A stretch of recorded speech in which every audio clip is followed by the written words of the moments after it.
Metal Gear Solid Delta is not the first remake of Metal Gear Solid 3. In the 2 decades since Metal Gear Solid 3 first Halo dropped into our hearts, Konami has reissued, remastered, and remade Hideo Kojima's tactical espionage opus more than a few times, adding to, subtracting from, and significantly changing Snake's adventure in the non-existent jungles of the Soviet Union. You can dig up the raw PS2 original that hit 2004 like a tactical nuke, or feast on the more refined and rounded Subsistence. You can enjoy it on the go, or accept some sacrifices to play it on the newest tech. And if none of those get you charged up, perhaps Delta will deliver the Snake Eater of your dreams. There are plenty of ways to enjoy one of the greatest games ever made, but what's the correct way to experience MGS3? Is authenticity the aim, or even achievable? Are we willing to lose some of its original truth in the name of enjoyability and accessibility? In short, what's the real Metal Gear Solid 3? Your mission, Jack, is to infiltrate the various versions of this virtuous masterpiece and explore the changes it's accumulated throughout the years, for better and for worse, beginning with Metal Gear Solid 3 Snake Eater. Try to remember some of the basics of life in 2004. You're wearing your Vote for Pedro shirt, rocking a Livestrong bracelet, and T9 texting your MySpace top 8 on the brand new Moto Razr. Spider-Man 2 is at the movie theater, on your iPod mini, and inside your 6th generation console. Other games vying for your attention in this absolutely stacked year include a squad of S-tier sequels like Half-Life 2, Halo 2, and GTA San Andreas. MGS3 hangs with them all. Etched on this PS2 exclusive disc is an all-time classic. Hot on the heels of the mind-shattering Metal Gear Solid 2, Snake Eater is the platonic ideal of a prequel, an approachable action epic with excellent voice acting and intricate, quirky game systems. Pretty good. It's the perfect on-ramp to the Kojima experience, and it easily deserves our contemporary score of 9.6. But the game is about all you get. The first release of Snake Eater had no VR missions, no multiplayer, and no bonus features beyond Snake vs. Monkey, a charming hide-and-seek minigame starring the titular simians of Sony's Ape Escape series.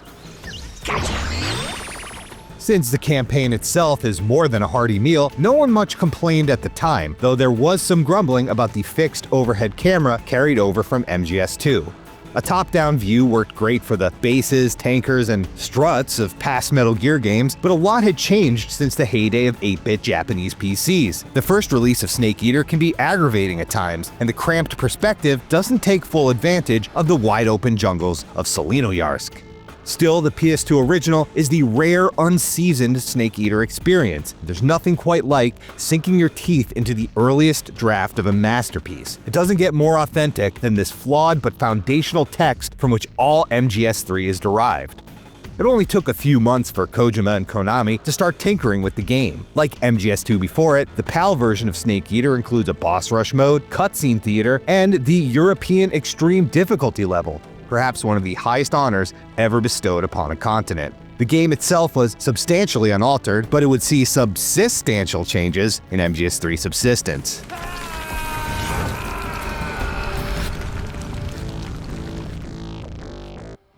Spread your wings and fly. God be with you.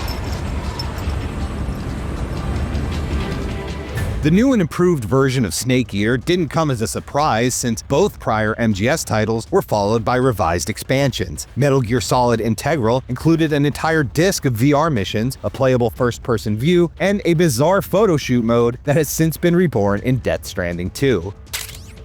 MGS2 Substance was flush with bonus content, including non-canon, largely silly snake tales to appease the angry anti-Raiden army. The game itself received lots of subtle refinements, though nothing near the extent of MGS3. With MGS3 Subsistence, the Snake Eater experience is now composed of double discs, with a second DVD bursting with bonus material, as well as new ports of the original MSX games, including the first official localization of the magnificent Metal Gear 2.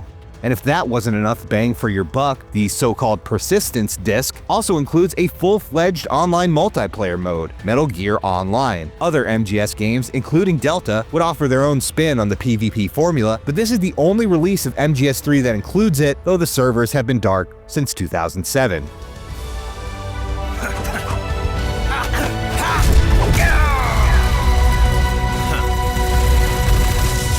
Goodies aside, it's the massive change to gameplay that makes Subsistence such a big deal. It's why the re-release has been the blueprint for all future iterations of the title, and it's a big enough deal that one could plausibly argue that Subsistence is a remake unto itself. Subsistence incorporates a brand new player-controlled third-person camera system, essentially a prototype borrowed from the then-in-development Metal Gear Solid 4, and a huge improvement in terms of user experience. The game now allows you to peek around corners and scope out your surroundings without the tedium of popping into first person. The old way is still available as an option, though not a very appetizing one, even if some of the experience is lost in the transition. Freeze.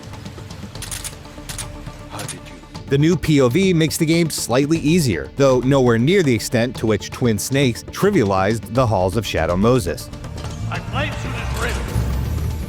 Some cinematic set pieces originally contained bespoke camera shots and movements that go unseen with the new system. They're still there, but you'd have to know about them to switch over beforehand.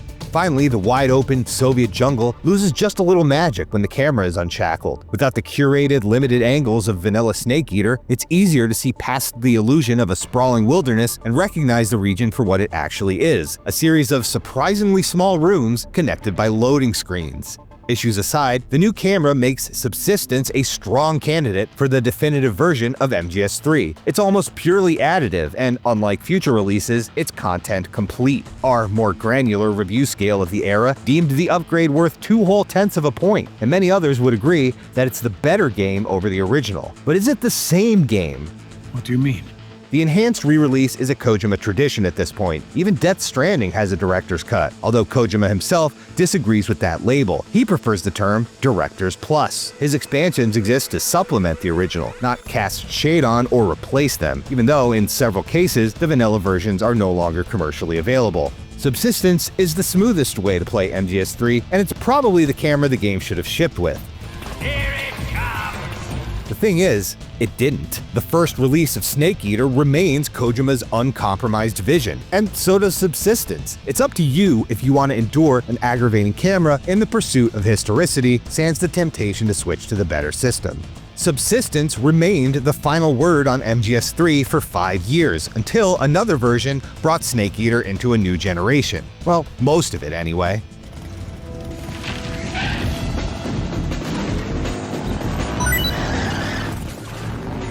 The Metal Gear Solid HD collection was released in November of 2011, the same day as Modern Warfare 3, making for one interesting midnight at GameStop. The collection contains updated ports of MGS 2 and 3, plus a brand new big screen version of the PSP exclusive Peace Walker, all in glorious 720p.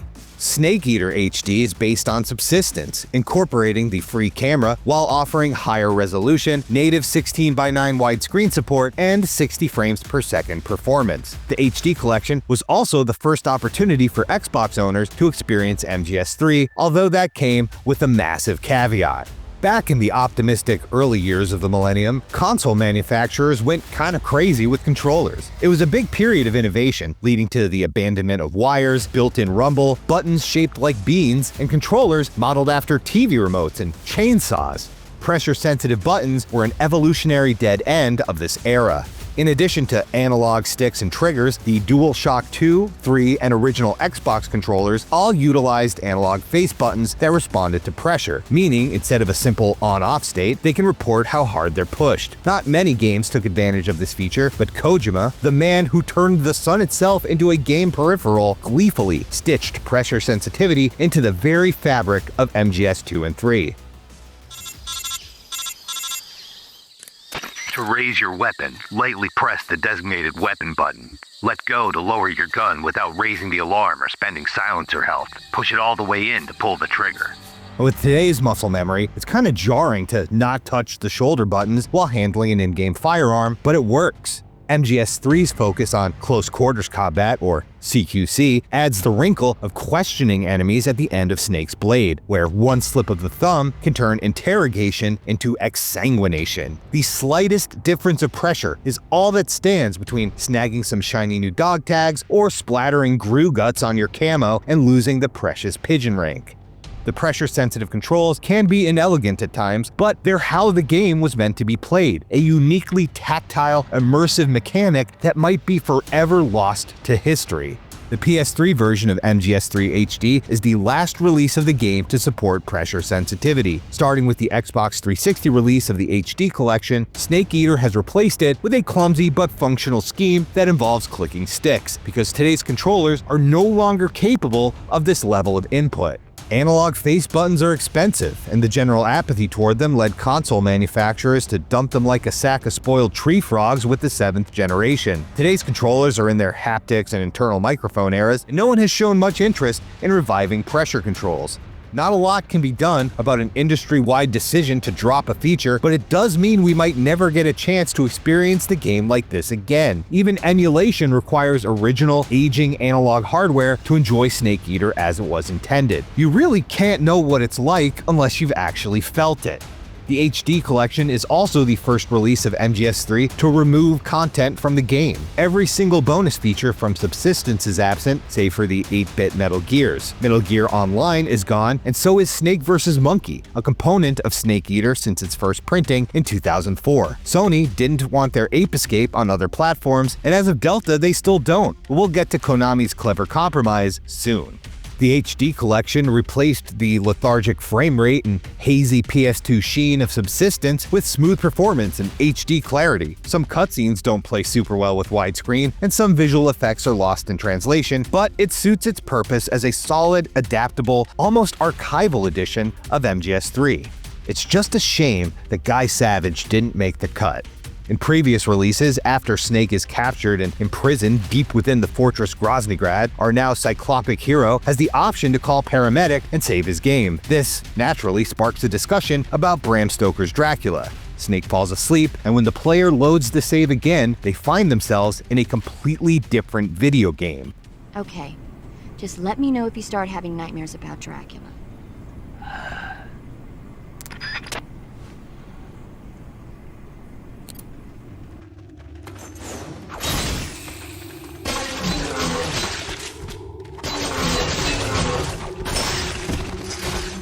Without any explanation, we are tossed into a bare-bones, black-and-white hack-and-slash sequence in control of a hook sword-wielding anime hunk. There's a textured warehouse environment, a horde of zombies with rudimentary AI, and even a basic heating-up mechanic. But the action ends after just a few minutes of mayhem, and Snake Eater returns to your regularly scheduled adventure.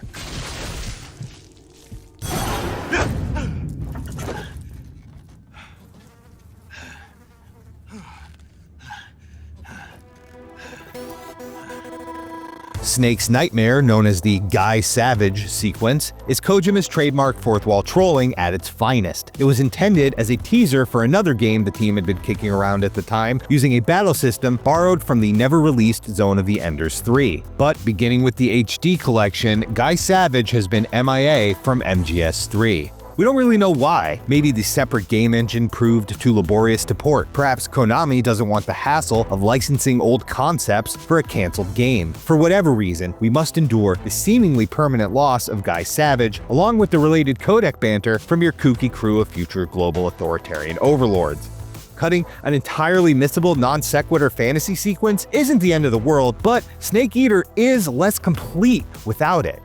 Imagine if Psycho Mantis no longer talked your ear off about Suikoden, or MGS4 didn't open with surreal live-action in-universe TV shows. It's these playful, winking moments of weirdness that make Kojima games so special, and it would sincerely be a shame if Guy Savage has joined the likes of PT, Skateboarding Snake, and Sam Bridges' Slammin' Monsties in the catalog of Kojima content that we may never see again. The MGS3 HD port was carried forward into the currently available Master Collection, meaning it's the only way to legally purchase and play the original Snake Eater on modern hardware. For that reason alone, we would easily recommend it, especially since the game was actually delisted for a while over rights issues surrounding stock footage. The best version of any game is the one you can actually play, after all, and unlike other Metal Gear titles stuck in limbo, you can own and run this extremely solid version of Snake Eater on pretty much anything. It's not the same game that was released in 2004, but until Delta, it's all we've got. There's one more iteration of Snake Eater to talk about before we reach the current day, though, and it's one of the most interesting of all.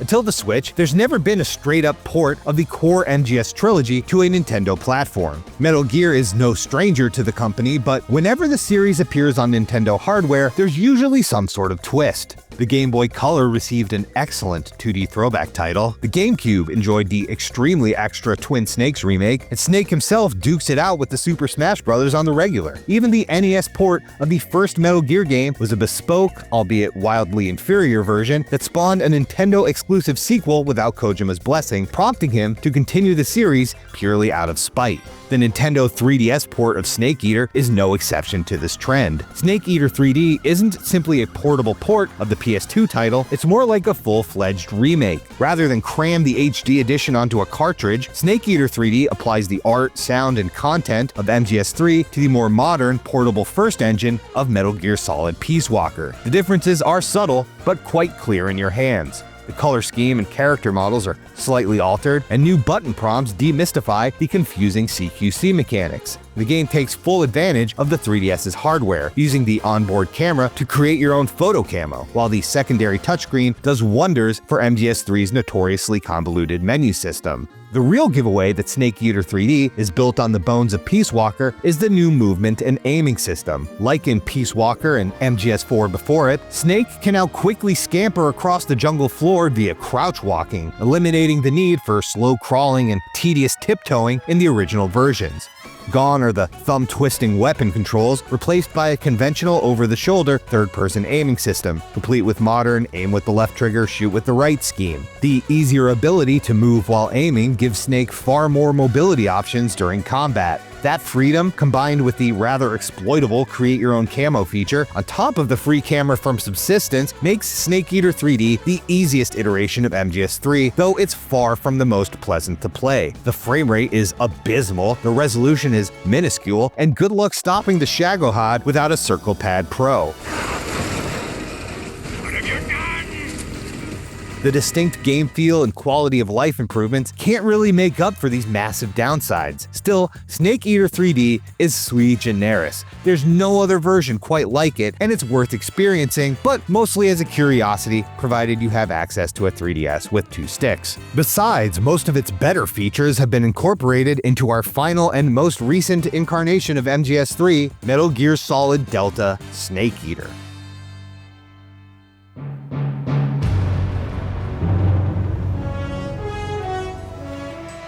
Delta actually has a lot in common with Snake Eater 3D. It too grasped the story and gameplay of MGS3 onto a brand new engine, in this case Unreal 5, with the aim of updating but strictly adhering to the classic content. The Peace Walker style controls carry over from the 3DS, including crouch walking and third-person shooting. Delta also borrows from the godlike traversal of Metal Gear Solid 5 for some slick new additions to Snake's moveset. Although this time around, the developers are directly addressing the balance changes by tuning up the enemy difficulty in response. Snake's camouflage is now directly impacted by the environment around him, with a coat of mud or refreshing bloodbath helping Snake stay hidden. The clunky healing system of the original is now enhanced by wounds and scarring that persist throughout the game, as does damage to Snake's drip.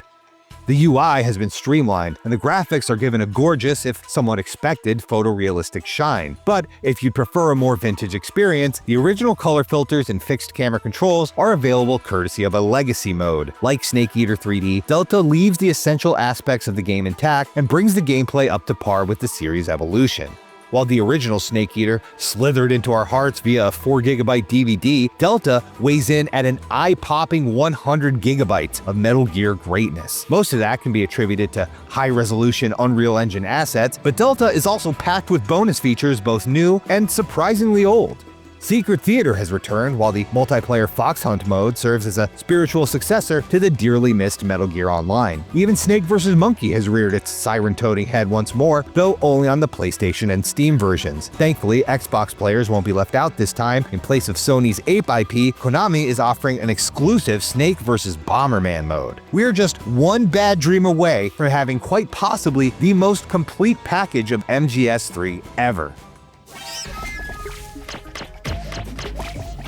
20 years from now, when someone asks which version of MGS3 to play, will the overwhelming consensus be just play Delta? Some fans are relieved that Delta's ambitions are limited to a remaster, sticking to the original design, script, and Hall of Fame voice acting of a singular artistic achievement. Others are disappointed that it's not a full-on reimagining of the scenario a la the Resident Evil remakes or Konami's own Silent Hill 2, bemoaning the dated environments and annoying interstitial screens that come with such classic territory. Can Delta become the definitive form of Snake Eater, or will there still be a place for the more awkward, idiosyncratic vintage versions? If the 2004 release will always be the purest incarnation, and Subsistence holds on to its title as the best, how will history look upon Delta?